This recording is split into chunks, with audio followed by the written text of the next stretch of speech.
Hello guys, how's it going? My name is Dal, and Classic Mr. Pandaria is actually approaching somewhat soon. If you're somebody who's going to be diving into a brand new Classic expansion, one that was so memorable and favored by the community, picking the classes you're going to be maining for this expansion is definitely going to be a hard one, as so many different playstyles are getting so many fun new tools. Whether we're talking about abilities that revolutionize the playstyle of those classes, from Druid Symbiosis, Mages All to Time, Warlock's Gateway, but also a massive revamp to the talent system entirely that really changed the way that Mr. Pandaria approached class design compared to its previous WoW iterations. Recently I found myself spending a little bit more time with Mr. Pandaria Classic Beta, since Pandaria was an expansion where I really started to invest a lot of time into the game. That's about the time when I started this channel as well. So this expansion, out of all of them, definitely has a bit of a soft spot in my heart personally. Though my view of that expansion always was a little narrow, since I spent a huge majority of it mostly maining my rogue, and I had a ton of fun with it, but I always wondered what was the ultimately best class of that whole expansion.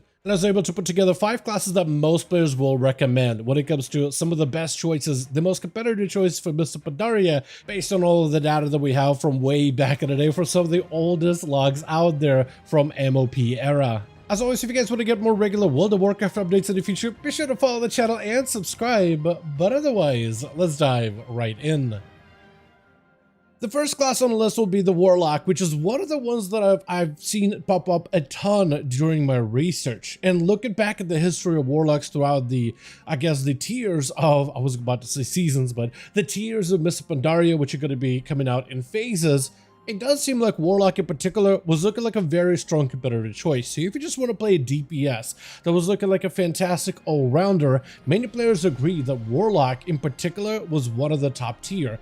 Whether you played Affliction or even Destruction or Demonology, which was even good in PvP cases, all 3 specs had a moment to shine within the core that is Mr. Pandaria's content, and tend to be one of the more competitive classes in general when it comes to a ranged DPS options.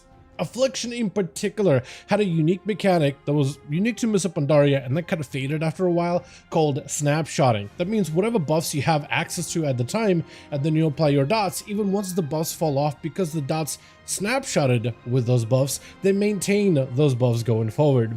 And Warlocks had some really wacky things, like I'm pretty sure there was a trinket either in Throne of Thunder, but I'm pretty sure it was Siege of Orgrimmar, that granted you a 100% critical strike chance for only a few seconds, which wasn't really that good for many classes, but Warlocks could do this to put up a dot on a target that had a 100% crit rate on it, and you'd be able to refresh those dots that had snapshotted benefits just to deal absolutely absurd amounts of damage. I'm pretty sure even Demonology had a build where you would just summon a billion imps with a 100% crit doom dot that could be extended almost near infinitely, or at least it felt infinitely. They had some really wacky components going on. But between them and Affliction in particular, which is so dot heavy, snapshotting was massive when it comes to pushing out some of the best damage out there.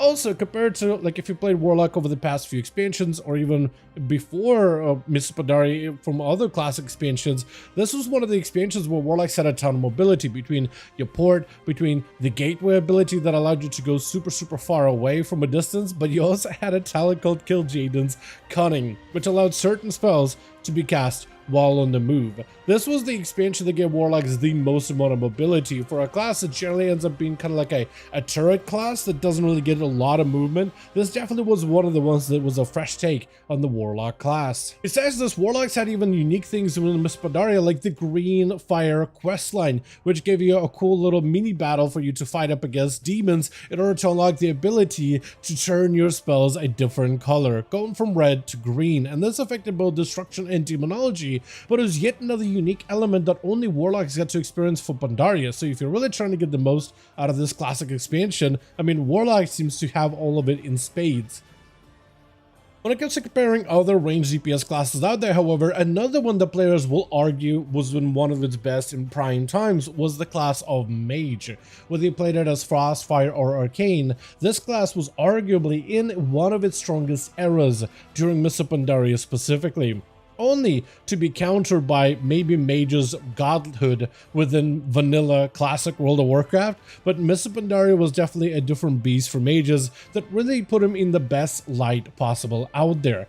Alter Time as an ability was incredibly amazing. It is the unique ability that they got for this expansion when compared to some of the more recent iterations of Alter Time, which are more used for defensive purposes. This also snapshotted all of your buffs as well as effects, giving you ability to double up on some of those bonuses in multiple different ways, which gave you just a ton of opportunity for burst damage and a lot of more opportunity for better skill expression overall. When it comes to raiding, a lot of Arcane and Fire ended up being very strong, especially towards the tail end of Mists of Pandaria, though Frost even had a little bit of time in the spotlight early on as well. And it was definitely one of the best versions of Mage to play for PvP.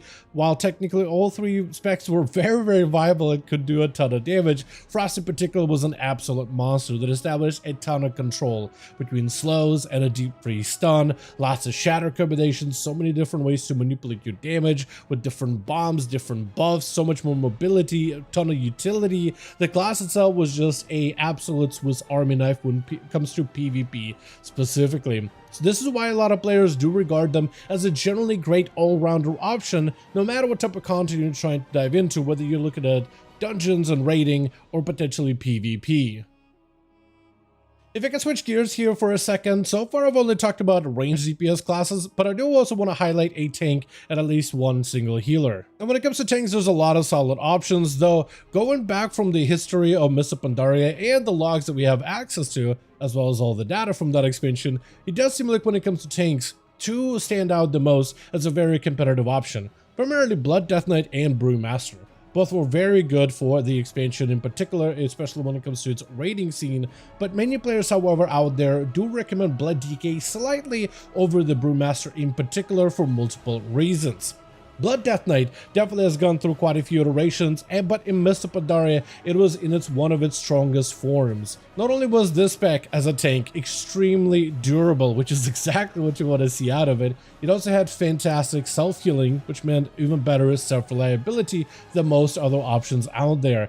Actually, an undying tank, even if you were to slay them, there's always the cheat death ability of Purgatory that could stop your death, giving you plenty of opportunity to land yet another big death strike in order to top yourself off back up to full health. This is why they were just super consistent for that expansion in particular, no matter the type of content you really got into. So you're durable, literally undying with great self-healing, but also you hit absurdly hard for a tank. And most of the damage dealers were, the primary goal was to deal as much damage as possible, but Blood Death Knight was one of the few that really could break the rules and just do absolutely truckload amounts of damage, especially utilizing the vengeance mechanic that is present during Mists of Pandaria. Another class that players highly recommend, especially if you're really in between of a couple of different DPS options, but things like Warlocks and Mages don't quite appeal for you, and you don't really have a solidified melee option that you want to pick up. Many players, however, recommend, like, if you just walk into this expansion, have zero idea what you want to play, but want to get the most out of the game in general and be a very useful member of a team group, Hunters is another fantastic option. Both Beast Mastery and Survival were renowned for having fantastic output, especially when it comes to different parts of Mists of Pandaria, offering either strong cleave damage with Beast Cleave from Beast Mastery that made him super competitive, or potentially high single target focus damage that Survival Hunter brought for single target encounters, and both of these specs in particular had their times to shine throughout Mists of Pandaria.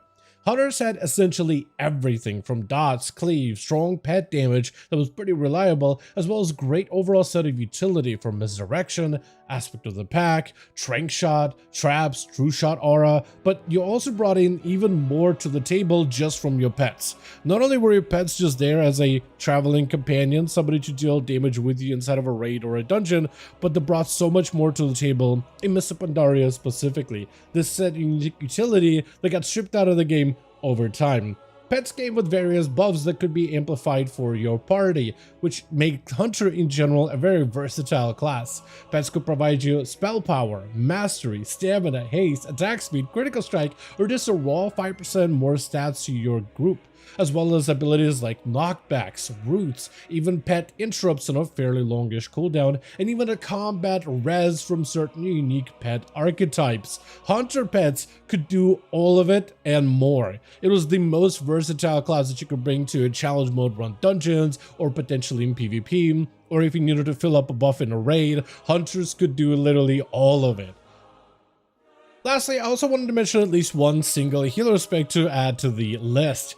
However, doing more research about Mists of Pandaria, Aberni healing was definitely not for the faint of heart, as a lot of the combat design around the concept for Mists of Pandaria made certain healers a lot better than others, whether they had actually good competitive throughput healing or preventative measures that allowed them to somewhat bypass certain enemy mechanics in general. This is why a lot of players recommend two specs in particular, though out of those two, it looks like Disc Priest is the one that many players highlight a lot for Mists of Pandaria, especially when it comes to competitive content. Because the balancing back in the day was all over the place, preventative healing that Disc Priest could provide with their shields and absorbs was absolutely massive, and they had a number of ways of doing it, from Spirit Shell, Divine Aegis, Power Word Shield, which didn't really have a cooldown, only a debuff that kind of held you back from being able to spam it out. And because of that, it definitely gave him an edge above other healers, especially in very specific content that was incredibly spiky, where if allies were not blanketed with a shield,